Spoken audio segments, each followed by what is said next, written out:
ભરૂચ નગરપાલિકાની પ્રથમ સામાન્ય સભામાં વાર્ષિક 206 કરોડનો હિસાબ માંગતા જ સત્તા પક્ષે પાલિકાનું સભાખંડ છોડીને નીકળી જવું પડ્યું હતું। ભરૂચ નગરપાલિકાની ચૂંટણી બાદ પ્રમુખ અને કારોબારીની વરણી પછીની પ્રથમ સામાન્ય સભા ભરૂચ નગરપાલિકાના સભાખંડમાં મળી હતી, જેમાં નગરપાલિકાના વિવિધ વિભાગના ચેરમેન પદોની વરણી તથા ત્રિમાસિક હિસાબ સહિત વિવિધ 29 એજન્ડા ઉપર સામાન્ય સભાનો પ્રારંભ થતા જ પ્રથમ રાષ્ટ્રગીત બાદ ભરૂચમાં ગધેડાની અડફેટે યુવકનું મોત અને દિવાલ પડી જતા પિતા પુત્રના મોત મામલે 2 મિનિટના મૌન સામે માત્ર 29 સેકન્ડનું મૌન ધારણ કરી સામાન્ય સભા ચાલુ કરતા જ વિપક્ષ અને સત્તા પક્ષ વચ્ચે ભારે તૂતુમેમેની ચર્ચાઓ ચાલી હતી। ભરૂચ નગરપાલિકાની સામાન્ય સભા શરૂ થતાં જ વિપક્ષીઓએ પણ વિવિધ મુદ્દાઓ પર સત્તા પક્ષને બાનમાં લેવાના પ્રયાસ કરતા જ પ્રથમ ડીઝલના હિસાબની વાત વિપક્ષીઓએ ઉઠાવતા જ સત્તા પક્ષે તાત્કાલિક સભાને 5 જ એજન્ડા ઉપર જ પૂર્ણ કરી સર્વસંમતે એજન્ડાઓને મંજૂરી આપી સામાન્ય સભા પૂર્ણ કરતા વિપક્ષીઓએ નગરપાલિકાના તમામ એજન્ડાઓ ઉપર ચર્ચા કર્યા વિના સભા સમેટી લેતા એજન્ડાના કાગળિયા ફાડી સભામાં ઉડાવી આ સમગ્ર મુદ્દે સુરત નગર કમિશનરમાં 258 હેઠળ ફરિયાદ દાખલ કરી કાર્યવાહી કરવામાં આવનાર હોવાનું કહ્યું છે। 206 કરોડનો હિસાબ ન આપ્યો હોવાના આક્ષેપ પણ વિપક્ષીઓએ કર્યા છે।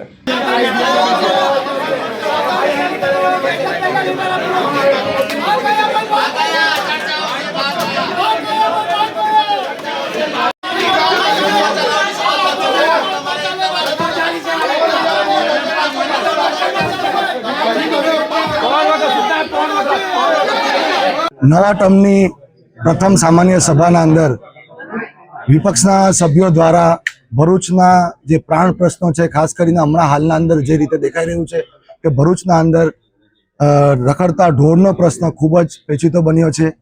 એની સાથે સાથે કૂતરાઓ કરડવાના બનાવો પણ વધી રહ્યા છે।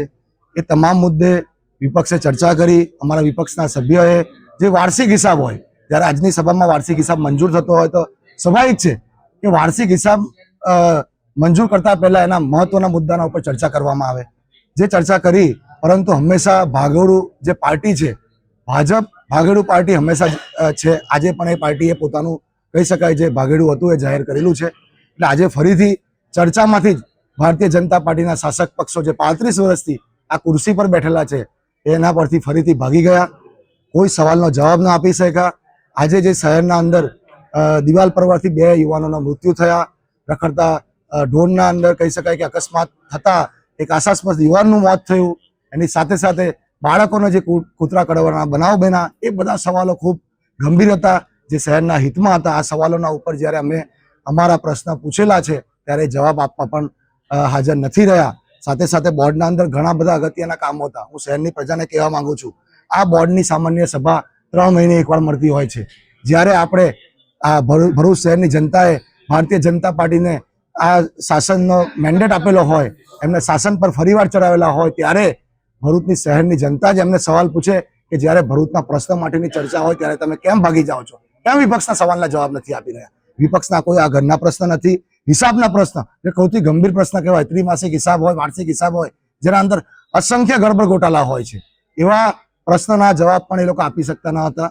આજે ફરીવાર ભાગેડુ જનતા પાર્ટી અહીંથી ભાગી છૂટી છે। અમે આવનારા દિવસોના અંદર આ મુદ્દે પ્રાદેશિક કમિશનરમાં પણ જઈશું, ત્યાં પણ રજૂઆત કરીશું। ભરૂચ નગરપાલિકાની સામાન્ય સભામાં પ્રમુખ દેવેન્દ્ર વસાએ પણ કહ્યું હતું કે શાંતિપૂર્ણ વાતાવરણમાં સભા પૂર્ણ થઈ છે, પરંતુ વિપક્ષીઓ ખોટા મુદ્દાઓ દેખાવા કરતા હોય છે, જેને લઈને હાલ નગરપાલિકાની સામાન્ય સભા સંપન્ન થઈ છે અને તમામ નવા ચેરમેનોને શુભેચ્છાઓ પણ પ્રમુખે પાઠવી છે। 17/7/2026 ના રોજ નગરપાલિકાની સામાન્ય સભા મળી હતી। એ સભામાં વિવિધ ચેરમેનોની વરણી કરવામાં આવી છે। દરેક ચેરમેનોને હું અભિનંદન પાઠવું છું। દરેક ચેરમેનશ્રીઓની વરણી થવા બદલ ભરૂચની કામગીરીમાં વેગ મળશે અને સભામાં અમુક મુદ્દાઓ જે હતા એ મુદ્દાઓને બહાલી આપવામાં આવી છે અને મુદ્દાઓને આધારે જે ચર્ચા કરવામાં આવી હતી તે મુદ્દા બહારની ચર્ચા હતી। એ નગરપાલિકાનો જે વહીવટ છે પારદર્શક હોવો જરૂરી છે અને નગરપાલિકાના આ પારદર્શક વહીવટને કારણે વિપક્ષના મિત્રો દ્વારા ખોટી પ્રસિદ્ધિ મેળવવા માટે આ ખોટા મુદ્દા ઉઠાવવામાં આવ્યા હતા।